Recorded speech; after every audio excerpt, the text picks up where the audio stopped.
Merci beaucoup d'être avec nous ce matin, Bernard-Henri Lévy, fondateur de la revue Règles du jeu. Vous vous êtes mobilisé depuis le début de la guerre, on vous a entendu d'ailleurs sur LCI. Et puis vous êtes allé sur place à Odessa, dans ce pays que vous connaissez bien, l'Ukraine, Odessa, troisième ville du pays que vous connaissez aussi bien. Vous avez tenté d'aller plus à l'est, vers Nikolaïv. Vous êtes parti et puis vous avez été arrêté sur le chemin. J'imagine que vous avez vu des destructions. D'abord, Odessa, ville en sursis. Oui, plus qu'en sursis, ville en joue. Vous savez, de l'endroit où je dormais, on voyait l'escadre russe dans la rade d'Odessa avec ses canons pointés sur la ville. La nuit, on entendait les avions et on voyait les avions pendant les alertes qui tiraient sur les faubourgs d'Odessa. Et puis l'armée de terre russe, qui est pour l'instant bloquée à Mykolaïv, son but, c'est l'assaut sur Odessa. Donc Odessa est une ville, c'est ce que je raconte dans mon reportage de match de demain, c'est une ville qui est prise entre trois feux et dont le plan des Russes est de l'attaquer par la mer, par les airs et par la terre. Reportage à découvrir demain dans Paris Match. On va voir deux photos, tiens. D'abord, la photo, vous étiez avec Marc Roussel, un photographe. Votre reportage est titré « Prière pour Odessa ». Un jeune garçon, je ne sais pas si on peut voir la photo, un jeune garçon qui prépare, voilà, on la voit, qui prépare un cocktail Molotov. Il est tout jeune. Oui. Un adolescent, vous l'avez trouvé où, cet adolescent? Je l'ai trouvé dans cette cave, dans ce bout de catacombes. Odessa est la ville du monde, je crois, où il y a le plus grand réseau de catacombes, qui est un atelier clandestin, bien sûr, de fabrication de cocktails Molotov. Et là, il y a une classe d'étudiants en histoire qui forment une petite chaîne humaine et qui fabriquent des cocktails Molotov à la chaîne. Donc c'est des gamins, qui ont 20 ans, 18 ans, qui étudiaient l'histoire et qui aujourd'hui, par la force des choses, la font. Ils font l'histoire à leur manière parce qu'ils y sont forcés par cette guerre abominable. Alors on voit des étudiants métamorphosés en fabriquant de cocktails Molotov, mais elle vit encore à peu près normalement, cette ville? Non, elle est pétrifiée. Moi, vous savez, j'ai bien connu, enfin, je suis allé à Odessa plusieurs fois, il y a quelques années. C'est une ville méridionale, c'est une ville vivante, c'est une ville cosmopolite, c'est une ville extraordinairement animée. Aujourd'hui, elle est vide. Il n'y a personne dans les rues, à part les volontaires de la défense territoriale, qui fabriquent des barricades, qui élèvent des montagnes de sacs de cailloux et qui soudent des croisillons dans le béton pour empêcher les chars russes d'arriver. Donc bien sûr que non. La ville est vraiment, comme vous le disiez, elle est en sursis. Elle attend l'assaut. Et c'est un sentiment terrible. On va le voir une autre photo, tiens. On voit bien l'assaut dans cette autre photo de Marc Roussel à découvrir dans Paris Match, votre reportage. Voilà, on voit les sacs de sable, on voit juste devant d'ailleurs. On voit cette ville, je crois qu'au fond c'est l'opéra, je ne connais pas, mais la légende le dit. Et donc effectivement c'est une ville là, on se dit, en état de siège. Enfin, qui attend l'assaut, pardon, qui se prépare. Voilà, il y a quelque chose, moi je suis beaucoup allé jadis à Sarajevo. C'est une ville c'est entre Sarajevo et Troie. Le Troie de la guerre de Troie. C'est une Troie ukrainienne assiégée et qui attend le choc et qui s'y prépare avec sang-froid, détermination et, je dois dire, beaucoup d'héroïsme. On va y revenir à l'héroïsme, évidemment, des Russes et à la résistance. Je souligne que dans le reportage, vous avez aussi découvert en temps réel que sur une chaîne de télé russe, on vous décrivait comme l'ange de la mort et qu'un groupe de patriotes russes aurait mis votre tête à prix, enfin mise à prix de votre tête BHL, comme on dit, si vous me permettez, demain jour pour jour. Ça fera 4 semaines, 1 mois exactement, qu'aura débuté l'offensive russe en Ukraine. Vous nous direz tout à l'heure si ça a modifié l'analyse de la situation que vous faites de ce conflit. Mais je voudrais qu'on joigne tout de suite Lesia Vassilniko. Bonjour Lesia. Bonjour. Merci d'être avec nous. Je souligne que vous êtes en voiture. Merci de permettre cette liaison. Nous sommes en plateau avec Bernard-Henri Lévy. Vous êtes députée ukrainienne député d'opposition d'ailleurs. Vous avez quitté l'Ukraine quelques jours avec une délégation parlementaire ukrainienne. Vous êtes rentré, je crois, hier matin à Kiev, capitale aussi bombardée. Il y a eu une attaque de drones kamikazes russes notamment qui a touché un bâtiment. On voyait les images ce matin sur LCI. C'est une ville sous couvre-feu. Qu'avez-vous constaté, Madame Vassilenko, comme changement à Kiev entre le moment où vous en êtes partie et vous êtes revenue hier matin? Il y a bien sûr plus de sirènes. Il y a encore plus des attaques. On sait que dès aujourd'hui, on va avoir encore plus de missiles lancés par la Russie du territoire de la Crimée, qui est bien sûr toujours occupée par la Russie. Donc on attend que la situation va s'aggraver, mais de toute façon, c'est toujours contrôlé par les armées ukrainiennes. Et les gens, les citoyens de Kiev, ils sont bien forts, toujours dans notre âme, on sait bien que la victoire va être avec l'Ukraine. Comment vivent les habitants à Kiev? Vous savez, c'est un plaisir de voir que la vie retourne à Kiev, même dans ces conditions de guerre. Les cafés commencent à se rouvrir, les petits restaurants aussi. Donc, même des salons de beauté commencent à se rouvrir un petit peu à peu. La vie retourne, où la vie s'adapte à ces conditions de guerre. La ville s'adapte et revient plus à la normale qu'il y a une dizaine de jours, vous diriez? Oui, c'est vrai, ça devient... vous savez, je ne peux pas dire que c'est normal parce que c'est toujours des conditions de guerre. Il y a toujours des couvre-feux, il y a les sirènes qui sonnent tout le temps. Donc, c'est impossible de se sentir absolument en sécurité et absolument détendu. Mais de toute façon, c'est un bon signe que les gens ont déjà adapté à ces conditions-là et qu'ils cherchent du travail, qu'ils rouvrent leur place d'emploi et qu'ils commencent à donner des services aux citoyens qui sont restés en ville. En quelque sorte, vous apprenez, vous les Ukrainiens, quand c'est possible, quand tout n'est pas détruit, à vivre avec la guerre, avec le bruit des bombardements, les sirènes, les bombardements d'ailleurs, pas seulement les bruits, des bombardements réels. Lidia Vassilenko, vous êtes en voiture, on ne va pas vous garder trop longtemps, mais vous êtes une élue de l'opposition, je le disais tout à l'heure. Tout à l'heure, le président Volodymyr Zelensky s'adressera au Parlement français. Aujourd'hui, c'est un homme qui fait l'unanimité en Ukraine? Oui, absolument. C'est un président vraiment très fort, un président ukrainien en Ukraine. Il est sur sa place, il est avec le peuple, avec les armées. Il communique toujours avec tout le monde, avec tous les gens. Et ça vraiment donne beaucoup de sûreté, beaucoup de confiance en ce qu'on fait chaque jour pour nous défendre et pour arrêter cette agression atroce russe. Et le président, et chaque minute et chaque centimètre de ce chemin, le président est avec son peuple. Restez avec nous quelques instants, si vous le pouvez. Bernard-Henri Lévy, je le disais, il s'exprime, le président Zelensky. Bon, vous étiez un peu dubitatif. Il y a quelques années, quand il a été élu président, vous aviez écrit d'ailleurs un papier en disant « Je ne sais pas, vous posiez des questions ». Il n'y a plus aucun doute sur la valeur, la capacité de cet homme à défendre l'Ukraine, sa souveraineté, sa liberté. J'étais dubitatif comme tout le monde, bien sûr.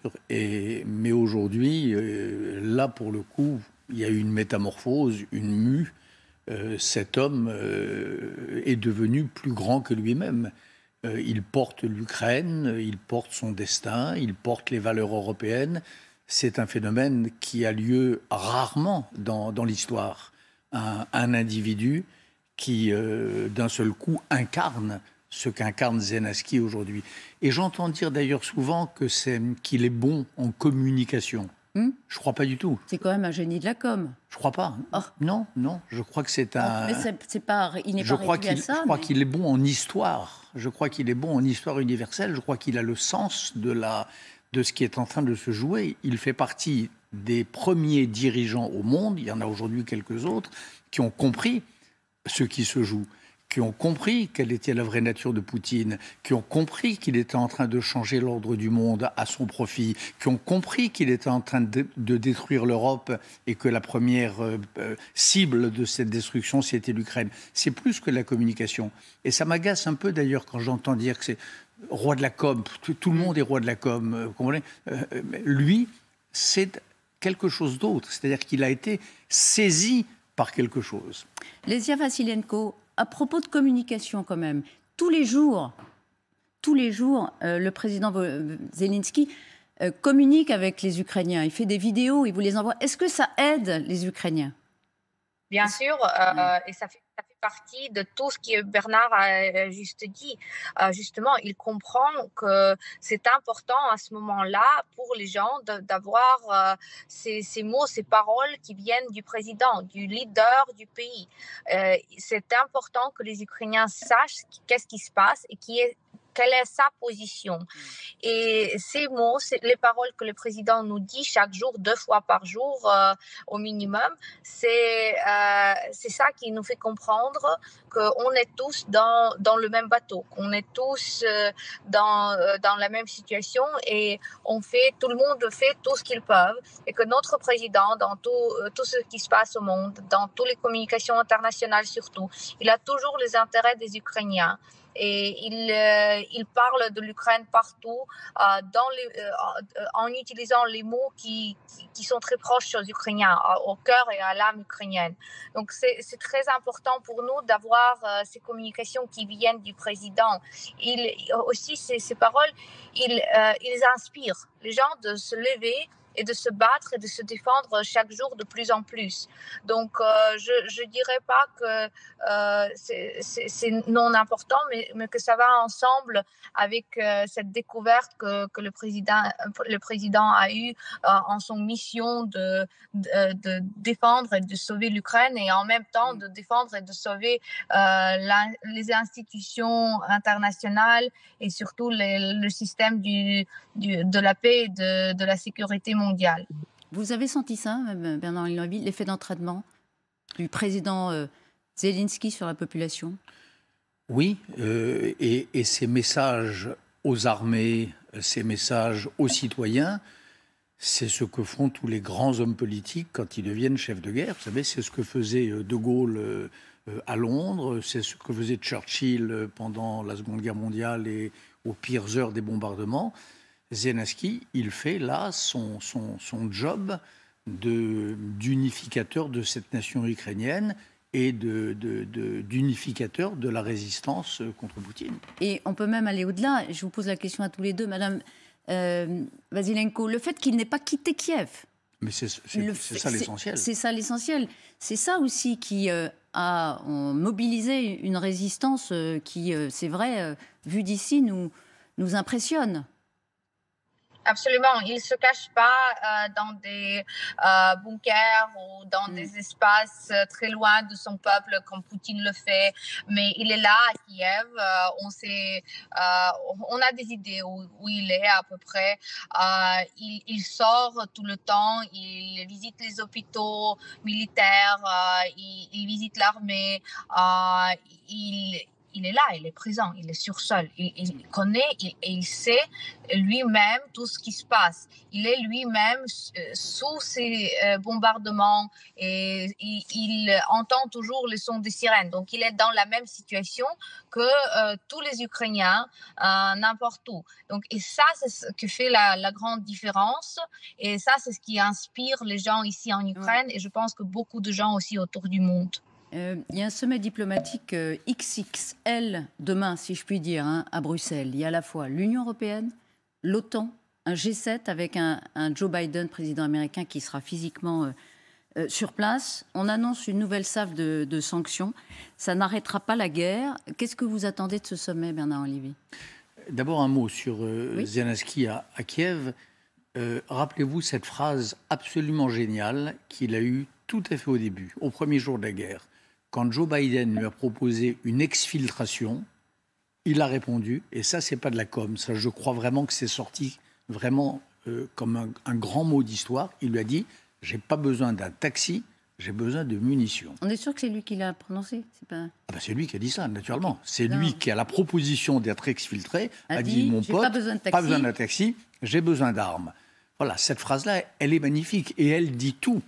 Cet homme a pris tous les risques, il a pris le risque de mourir, il a pris le risque d'être numéro 1 avec sa famille sur la kill list de Poutine pour défendre des valeurs, pour défendre son peuple et pour défendre quelque chose qui est plus grand que lui. Est-ce que les Ukrainiens ont les moyens de se défendre? Je reviens quand même au terrain. Vous y étiez. Oui. Et on va demander aussi à Mme Medeski, est-ce qu'ils ont les moyens de se sûr. défendre? On voit beaucoup de bombardements, on voit des villes détruites, une qui est seulement qui est prise. On voit des villes détruites et c'est atroce. On voit par ailleurs une armée russe qui, malgré sa colossale supériorité, n'avance plus, est enlisée. Si vous regardez bien les cartes, ce qui se passe depuis 3 semaines, l'armée russe est bloquée.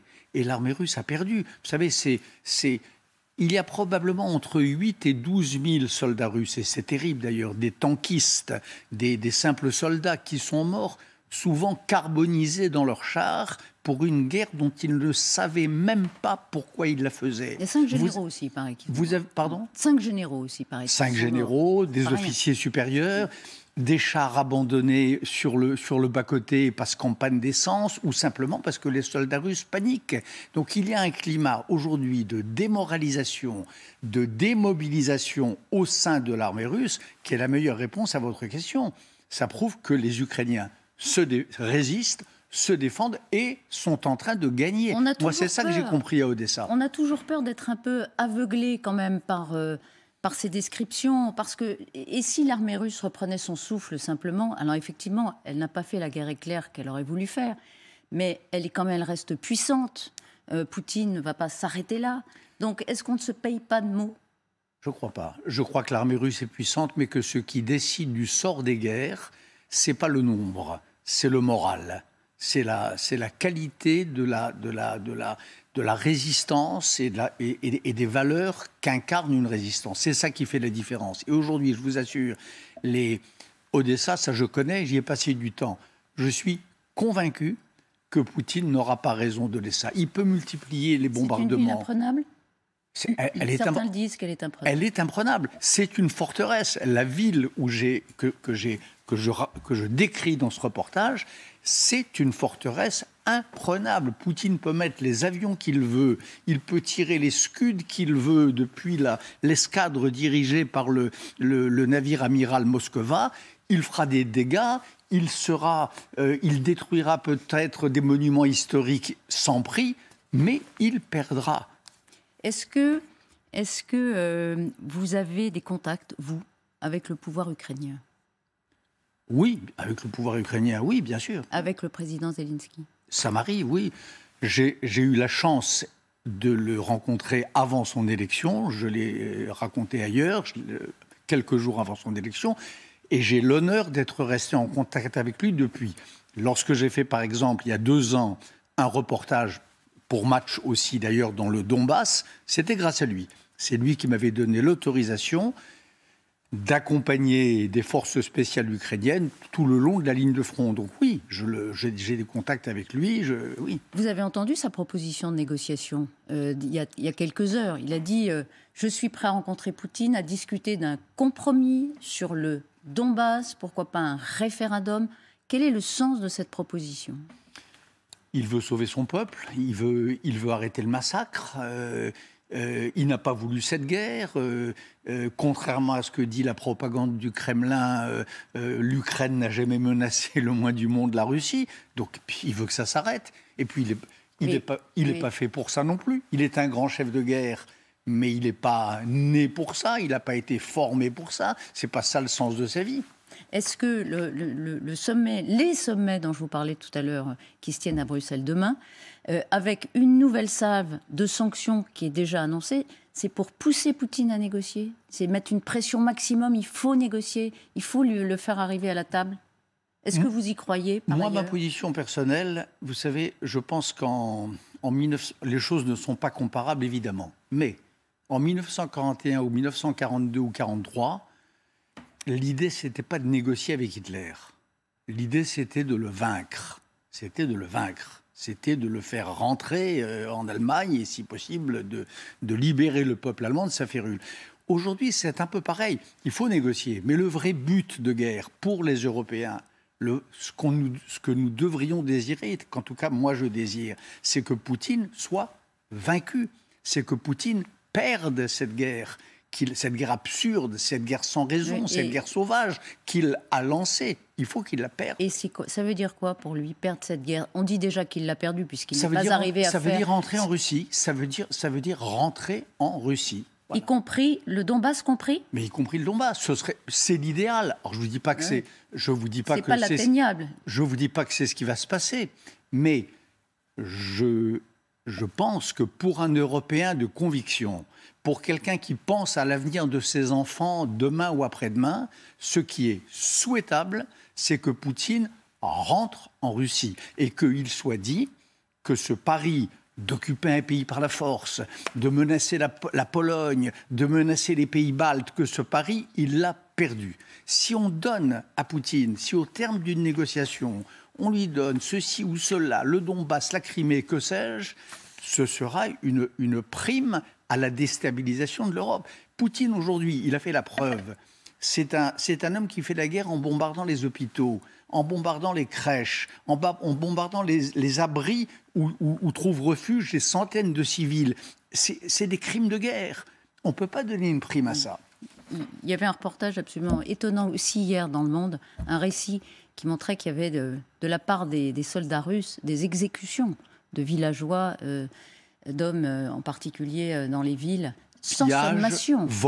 Pillage, viol, exécution sommaire, oui, bien sûr. Moi, j'ai entendu tout cela à Odessa et ailleurs. Une négociation, c'est toujours sur un compromis. Vous le savez mieux que moi. Oui, mais il faut. Ça ne sera pas l'idéal. Moi, je souhaite que ce soit Zelensky qui décide et que ce soit le peuple ukrainien qui décide ce qui est bon pour lui. Mais je vous répète à terme, je ne vois pas comment les Européens vont pouvoir vivre avec au-dessus de leur tête l'épée de Damoclès de ce régime qui les menace, qui les terrorise, qui nous terrorise aussi. Pour l'instant, il bombarde les Ukrainiens, mais il exerce ce chantage nucléaire qui est absolument insupportable.